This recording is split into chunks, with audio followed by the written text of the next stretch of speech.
तो भाई finally big boss के घर में जो चोरी का कांड हुआ था उसका असली गुनहगार पकड़ा गया है।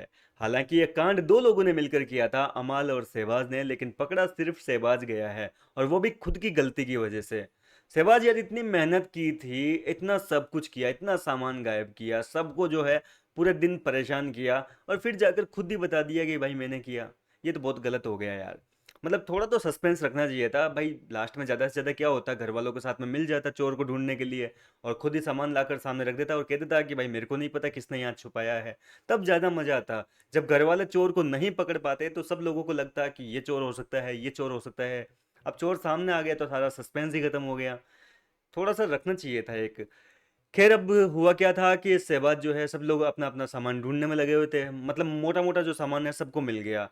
और जब घर के अंदर गए, सॉरी वॉशरूम एरिया में, घर वाले, तो वहाँ जो गोल वाला काउच रखा हुआ है उसको ऊपर करके देखा तो भाई साहब वहाँ सामान पड़ा हुआ था सारा का सारा। और चार पांच लोगों ने मिलकर उस काउच का जो सेंटर वाला हिस्सा है उसको उठाया और फिर अपना सामान बाहर निकाला। और सबको ये लगा कि भैया ये कांड में कम से कम 3 या 4 लोग शामिल होंगे, क्योंकि इतना भारी काउच था, उसको एक आदमी अकेला नहीं उठा सकता। और शहबाज ने यहाँ पर गलती ये करी कि एक और जहाँ घर वाले अपना अपना सामान निकालने में लगे हुए थे उधर, तो दूसरी तरफ शहबाज ने नीलम को कहा कि देख किचन का जो भी सामान है वो डेन्यू वाले जो बेड है उसके नीचे छुपाया हुआ है, तू जाके वहां से निकाल ले। लेकिन तुझे मेरी कसम है किसी के सामने नाम मत लियो। अब नीलम के सामने हकीकत आ गई। नीलम के सामने पकड़ा गया चोर। और नीलम ने पूरे घर में हल्ला कर दिया कि भैया ये शहबाज ने छुपाया और मेरे को आके बोलता है कि मेरी कसम है नाम मत लियो। इस तरीके से शहबाज पकड़ा गया। अब देखो सबको पता तो चल गया कि चोरी किसने की है, लेकिन यहाँ पर बसीर को डाउट था कि ये अकेले का काम नहीं हो सकता, क्योंकि इतना भारी काउच अकेला बंदा नहीं उठा सकता। और बसीर ने कहा कि सच सच बता दे, मैं किसी को कुछ नहीं बोलूंगा। तू नाम बता दे तेरे साथ में इस प्लान में कौन कौन शामिल था। और बसीर यहाँ पर कस्में वादे सब खा लिया बंदे ने और बोला कि नहीं भाई मैं अकेला ही था, मैंने अकेले ने किया है। इसके बाद में और शक होने लगा कि भाई अकेला बंदा नहीं उठा सकता। सब लोगों ने कहा कि चल ठीक है हम मान लेंगे, तू उस काउच को अकेला उठा के दिखा दे। हम साले 5 6 लोग मिलकर उसको उठा रहे हैं और तू कह रहा है कि तूने अकेले उठा लिया, उठा के दिखा।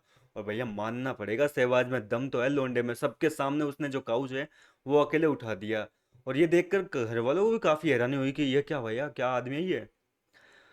और इसके बाद में घर वाले ये आरोप लगाने लगे कि भैया अगर तू अकेला उठा सकता है तो सामान डाल नहीं सकता। शहबाज ने कह दिया कि मैंने पैरों से सामान का जो कंटेनर है वो पैरों से सरका रहा था मैं तो, और हाथ से उठा रखा था। इस तरीके से ये सारी बातें हुई है। अब घर के अंदर एक नया मुद्दा छिड़ गया कि शहबाज को इतनी आसानी से नहीं छोड़ा जाएगा। हालांकि शहबाज ने अपनी गलती के लिए सबसे हाथ जोड़कर माफी मांगी है। कैप्टन से भी माफी मांगी है। कैप्टन जो है अमाल मलिक, जो खुद इस प्लान में शामिल था, वो खुद यहाँ पर शहबाज को दंड देने के लिए कह रहा है कि कुछ ना कुछ तो पनिशमेंट मिलेगी।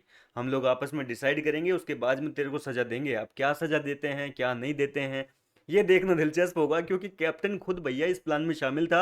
अब खुद गुनहगार होने के बावजूद दूसरे गुनहगार को कैसे सजा देगा, ये सीन देखने में काफ़ी फनी होगा। फिलहाल क्या कहना चाहेंगे इस पूरे इंसिडेंट पर, आप अपनी राय मुझे कमेंट करके बताएं। मैं मिलता हूँ आपसे नेक्स्ट वीडियो।